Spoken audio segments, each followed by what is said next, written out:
So I read Jane Austen's Northanger Abbey, and I wanted to make a video about it. I've been kind of smiling like an idiot every time I think about this book for the past day or so, because I finished it yesterday, and every time I go back over the book in my mind, I just start smiling. I really wanted to make a video about it just because I had such a great time with it. It's the beginning of July, and in July on BookTube, we're encouraged to read Jane Austen, just in general. Jane Austen adjacent things, whatever comes across your plate that's Jane Austen, you're encouraged to read it. And I just got a copy of Northanger Abbey at my local used bookstore about 2 weeks ago, and so I saved reading it until July so that I could participate in the event of reading Jane Austen in July. I don't think this will be some sort of formal review of the book, but it'll be a nice discussion about book that I had a lot of fun with. Northanger Abbey is, from what I know of Jane Austen, not one of her most well-known or most well-read of her major novels. Before I keep going, I need to continue the book giveaway. Today we've got Atonement. So if you want the paperback of Atonement, email me, as long as you live in the lower 48, and I will send it to you, provided that you are the first person to express interest. But yeah, Northanger Abbey doesn't seem like it has the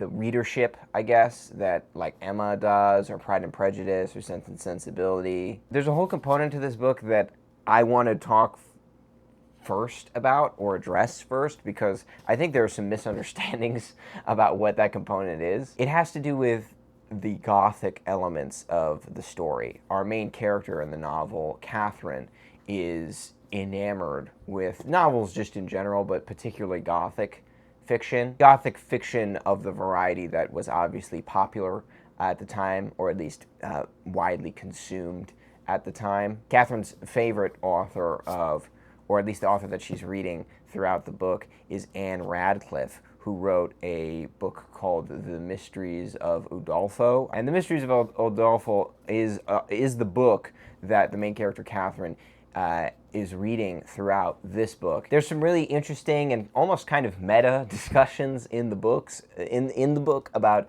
novels in general, what novels are, what the function of novels are, whether or not it's a good thing to read them, what you can get out of them, that type of thing. I should mention before I forget, the history of this novel is as strange as the novel is itself. This is not the first novel that Jane Austen started, but it is the first of her major novels that she finished. So this is the first novel that she finished and then sent off to a publisher to get published. She did so, the publisher paid her for the manuscript, and then the publisher just sat on the manuscript for basically Jane Austen's entire life. There was a moment when she apparently reached out to the publisher and asked for the manuscript back so that she could send it to another publisher. They said, well, you'll have to buy the manuscript back from us at the price that we paid you for it. She didn't want to do that. So that ended up transacting. Her brother ended up doing that, but by the time the manuscript was published, Jane Austen had passed. So this came out, even though it was the first of the novels that she finished, it was published posthumously. So a strange sort of backstory for the book. It's not that that matters so much, but it does add a little bit of an intrigue to the book, because there are questions or theories related to the manuscript itself and what kind of edits that Jane Austen made on it. What I'm really getting at is that we've got a character who's into Gothic novels. It's something that she enjoys reading, and at a certain moment, she feels like she is living out one of those Gothic stories. She feels that she's, trapped inside of maybe a haunted castle or something like that, and there is this sort of Gothic element to it, or at least a mysterious, dark moment that happens in the book, and it feels to Catherine like she's sort of stepped into one of the stories that she loves reading so much. I guess this moment is enough for some people to consider the book a parody of Gothic literature, and I just want to say, and this is just one man's opinion, but I don't think that's a good way of describing this book at all, and I think that if you describe this book that way, you're kind of selling it short. If you think that this is a parody of Gothic literature, then really what you have here is two novels jammed together in a very strange way. One of them is a more traditional Jane Austen story about love and, you know, private affairs, intrigue, and whatnot. And then the other one is this parody of a Gothic novel, and the two of them are just kind of shoved right next to each other in, a very sort of strange way. I don't look at it like that way at all. I think that we have a character here, Catherine, who is into Gothic literature, and I think that as a joke, there is a moment, really confined to one moment, where she feels like this sort of fantasy is coming to life, and she snaps out of it, and it does have an impact in the rest of the story, but not in the sense that the parody continues, but this sort of moment where she thinks that she's in one of her own stories, or one of the stories that she loves reading so much, does get played off, I think, very well in the conclusion of the book as a joke, and it's very funny. There was a lot of moments when I was reading this book that I thought it was tremendously funny, and I think that the Gothic component to it makes for a really funny joke at the end of the book. If you're going into it expecting it to be like beat for beat, this is what a Gothic novel does, and then this novel is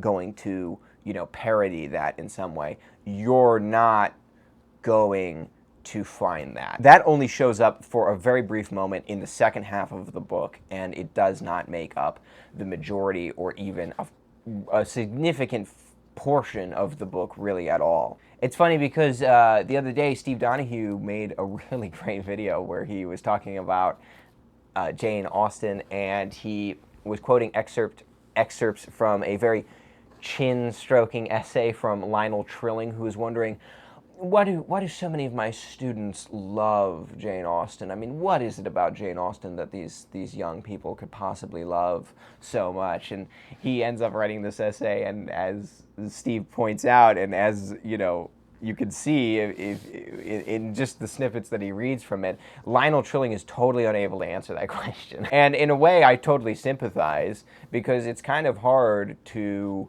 talk about Jane Austen. It's kind of hard to wrap your opinions of Jane Austen up in a neat little bow and say, well, this is exactly what Jane Austen does, this is exactly why it works so well, and this is exactly why people love her. I obviously can only speak for myself, but I think that part of what makes Jane Austen special is just this sort of, I don't know, it's almost like a sisterly tone that she has. It's like a conversation you're having with I feel like an older sister or something like that. Her novels have a sort of familial tone to them. She's always kind of playing slight jokes at the expense of her characters. It's like, it's a very sort of tongue-in-cheek, laughing at some of the absurdities of the situations that they find themselves in.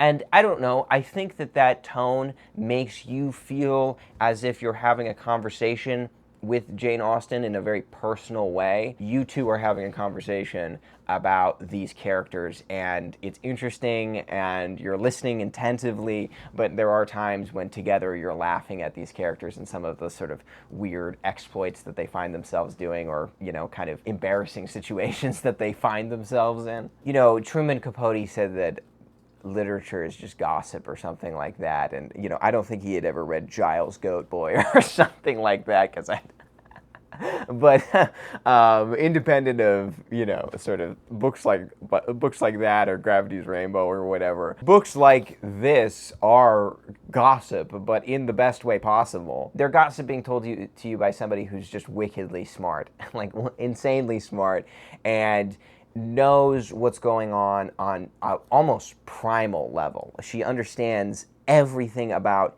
humans, and so you see a window into human nature that is just so real and visceral. These characters are extremely concerned about what their reputation is. They're extremely concerned about what other people think about them. They're extremely concerned about how they present themselves at parties and at conversations with people. It is a constant concern for them because it has to be.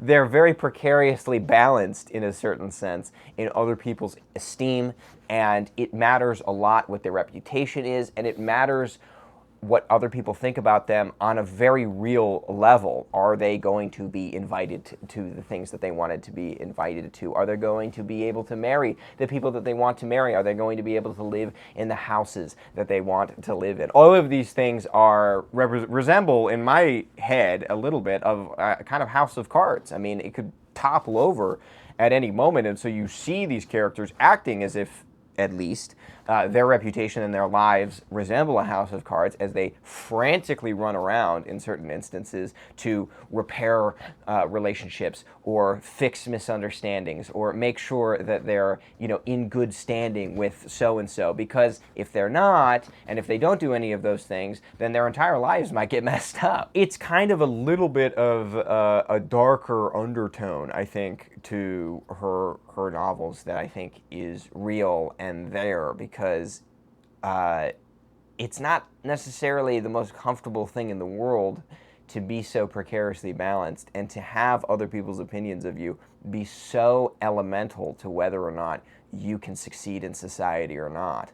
All of that is, of course, present here in Northanger Abbey, and we see throughout the novel Catherine going through a lot of episodes of clearing up misunderstandings and making sure that people don't feel slighted and freaking out because it seemed as if she did something rude to somebody that she didn't mean to do anything rude to, and all of that sort of happens a lot throughout the book. And I don't know, not only is it funny, not only is it a little bit sad, but it's also just extremely interesting, and you're just sort of getting carried along on this story of watching somebody just doing her absolute best to survive these social situations and end up with the people that she wants to be with and avoid the people that she doesn't want to be with. And it just feels very real. It feels very human. It's that human aspect of Jane Austen that she just nails every single time. The main character, Catherine's brother, features in the book, and I actually think that his inclusion in the book is very good, because there's a whole aspect to a relationship that he has that I think is really interesting, but ultimately it doesn't really go anywhere. It doesn't really have much of a conclusion. It just kind of gets, at a certain point, forgotten or pushed to the side.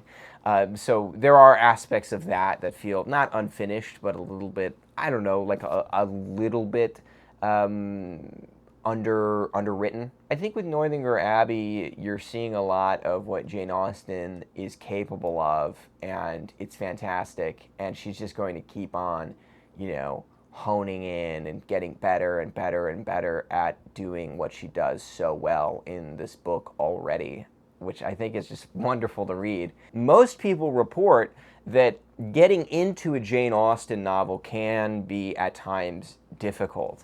There is a bit of a barrier of entry to reading any one of her novels at your first time reading that novel. If you're sitting at home being like, I've never really read Jane Austen before, just push past whatever sort of initial sort of fatigue you might feel, because if you do that, you'll be in, and then you'll be in for life, and that's great. She really gets better and better and better the more you reread her, because you're already bought in, you already love these characters and this story, and then just watching the whole sort of thing come alive again and again and again is just, I think, part of what makes Jane Austen so great. I do think that she is a novelist who gets consistently better on a reread, and I think that that's part of the reason why she has the legacy that she has. It's not just so much that one generation of readers goes, this is great, we love Pride and Prejudice, we love Persuasion, we love Emma, we want our kids to read that, and so then they introduce the next generation to Jane Austen, and then that generation continues to read Jane Austen. I think it's also within those generations, people read Jane Austen when they're a teenager or in their 20s or whatever, and then they keep reading Jane Austen all the way up until, you know, they can't read anymore.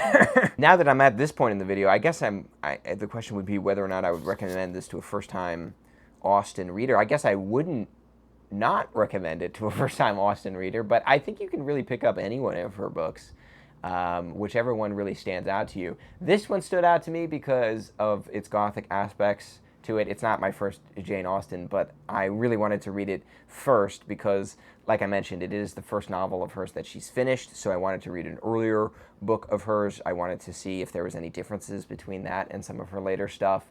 I liked the Gothic elements of it and everything, so for me, this was a great novel to kind of fall back in love with Jane Austen. That might not be the case for you, and you might feel that it's a little bit more disjointed than I do, but you could always, you know, read novels like Emma or Pride and Prejudice or, you know, any of those, because those, you know, will not disappoint at the end of the day. So I'm gonna wrap it up there. This gets a recommend from me, in case you were wondering. And you know, this book inspired me to read something else. I picked up Melmoth the Wanderer because I wanted to read more Gothic stuff, which is how you know that you're reading a good book, when it makes you want to read more of it. So I've got more Jane Austen on my mind. I've got Melmoth the Wanderer on my mind. I'm reading an absolutely brilliant book right now about the American Transcendentalists, which I can't wait to make a video about. So there's a lot of exciting things going on, and I will keep you apprised. Thank you, BookTube.